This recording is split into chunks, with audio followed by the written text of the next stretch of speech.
I think it's one of the most fundamental and powerful things that I've certainly learned through NLP is that it's not about becoming this virtuous, eternally happy person that's always in a state of nirvana, or becoming that happy clappy hippie, which was always that was my like first thoughts. You No, that was about your horror, wasn't it? No, I'm not going to be a happy clappy hippie.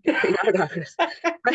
And going back to your first experiences of when you first started to learn NLP and it wasn't particularly good and your journey was slightly different to mine, I fell upon it by accident because I was actually looking for a hypnotherapist who turned out to be an NLP master practitioner. And it was only because it was written on his card that I asked the question, so what's that? And got the answer and realised it's the thing I've been looking for quite some time. Why we're all different, learning a different communication. And that first day that I went into that first training on my own, because I just decided to sign up and do it, I just got the impression that so many nice, calm, happy people were coming into the room. Mm-hmm. I actually wrote on a bit of paper and I keep it. Oh my God, the place is full of happy, clappy hippies. Because that was my first impression. But then, knowing what I know now about what NLP teaches you about awareness, that was my evidence procedure for what I thought was going to be happening. Yeah. And there I got the evidence. So, but after that, what I realized was it isn't about becoming a different person. It's about using so many more tools and using so much more yourself. And it's the emotional intelligence that you learn from it is just incredible. Yeah. Every emotion's available to you. You decide which one is more appropriate and useful for you in that moment. Yeah. And the more you do it, the easier it becomes. Yeah. And you know, that was my first experience, me thinking, oh my God, everybody's really happy. What's all that about? Do I really want to learn this stuff? Well, each time goes on, you think, yeah, actually I should. Yeah. And I did my NLP practitioner back in 2002, I think it was. 2002. So I did the diploma practitioner all in one go. Purely really to use for work because contact center, team leader, sales team, mortgage advisors wanted some way of coaching people that wasn't a one size fits all like the Grow model and those kind of things. Something a bit more oomph, something that really I could tailor to the individual because that's how I managed people as individuals. Yeah, yeah. And I found it absolutely fantastic. I shared it with my peers. They used it as well. And it took me another, when did I do my master practitioner?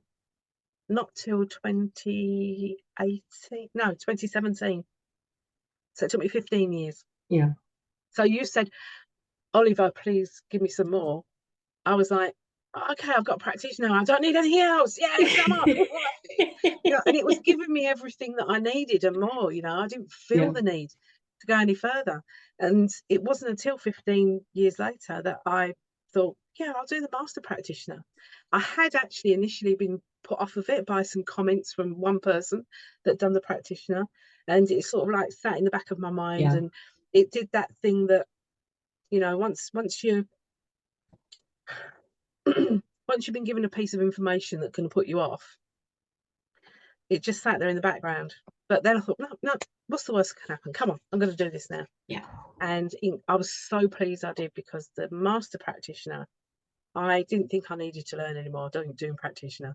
I was using it superbly. It was great. It was in my muscle. Didn't need any more. Then I got master practitioner. It was like, oh my God. This is amazing stuff. And now I'm learning so much more at such a depth and what helped was all the awareness that I'd learned as well. So, all that noticing that you learn how to do. And then almost within less than 18 months, I went on to do the trainer. And that's another layer of learning, isn't it? Because, you do your practitioner, which is amazing. You then bring in the master practitioner, which helps the practitioner knowledge sit and embed in a different way. Yeah. Then you do your trainer training, which then helps it move around and assimilate again. Mm-hmm. And I think we've both found, as we've been designing our own training this year to deliver practitioner and master practitioner, we're seeing more nuances and more Yeah, applications and finding new ways to apply it to ourselves and to frame it and new understandings within it. So it's just continuous learning, isn't it? yeah. And I've also had the opportunity to assist as well as a practitioner, to be able to assist on practitioner trainings. Yeah, that's Um, a and fabulous you experience. exactly, you get to learn it again, you get to learn it with a bit more depth, and you get to support others in their learning. Mhm. And every time I do some support in those assisting positions, I pick up something else that either I'd forgotten or actually I hadn't picked up the first time around Yeah, anyway, yeah, which you would naturally do. So yeah, and not only that, doing the assisting as well kind of confirms for you just how much you do know and yeah, how much you've learned and how far you come. yeah. So there's always those extra learning opportunities as well. Just fantastic. Mm.